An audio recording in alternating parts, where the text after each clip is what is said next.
Papua itu tutupan hutannya 30 juta hektar hutan. 80% adalah hutan tropis. Saya hafal karena saya orang hutan.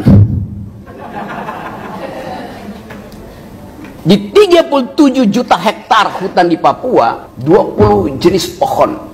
Ada 160 ribuan jenis serangga. Ada 6.000 jenis mamalia. Dan ada 500 masyarakat adat. Sekarang Omnibus Law akan dipakai di situ demi yang disebut food estate. Berapa ratus jenis spesies yang akan hilang. Berapa ribu pohon yang akan ditebang.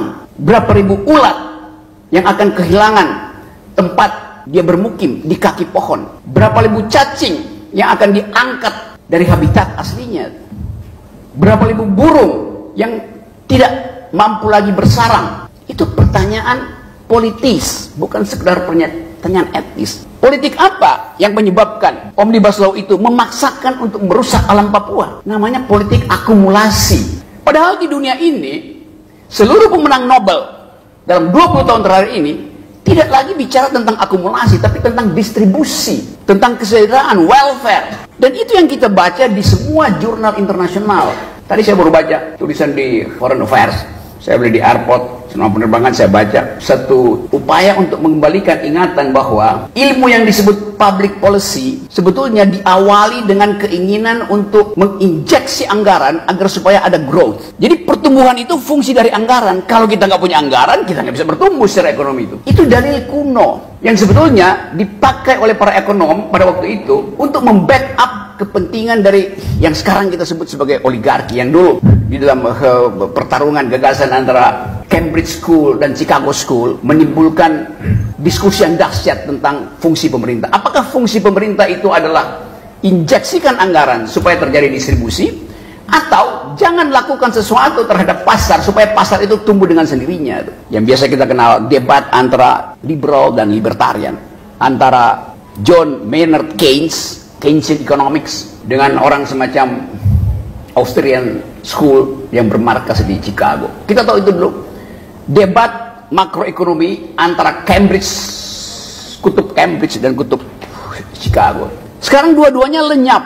Karena tadi problem environment. Gak ada gunanya berdebat kalau setiap kali habis berdebat ada pohon yang dipangkas untuk kepentingan infrastruktur. Saya mau mengingatkan ini karena seluruh dunia sedang menyoroti soal ini, bahwa pemimpin ke depan kita minta supaya bisa melindungi warga negara dan warga hutan. Kita nggak bisa tunggu misalnya pemerintah keluarin statement bahwa oke, kita menunda carbon trading atau zero emission itu sampai 2060. Nggak bisa. Walaupun itu negosiasi politik. Dan sekarang negosiasinya gagal karena ada perang di Ukraina. Maka semua negara menghentikan investasi di bidang green economy. Karena semuanya siap-siap untuk perang. Jadi bagian ini yang hendak kita soroti, supaya kalau kita kampanye nanti, siapapun yang mau jadi presiden, do they speak environmental ethics? Do they speak green economy? Kita nggak lihat ada perdebatan intelektual di antara capres-capres itu. Yang kita lihat adalah orang main TikTok.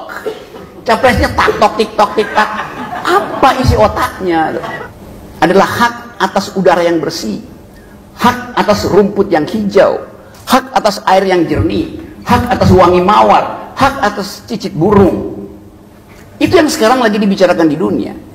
Setiap pemimpin dunia kalau nggak mengerti environmental ethics, dia akan dianggap sebagai buta huruf terhadap peradaban.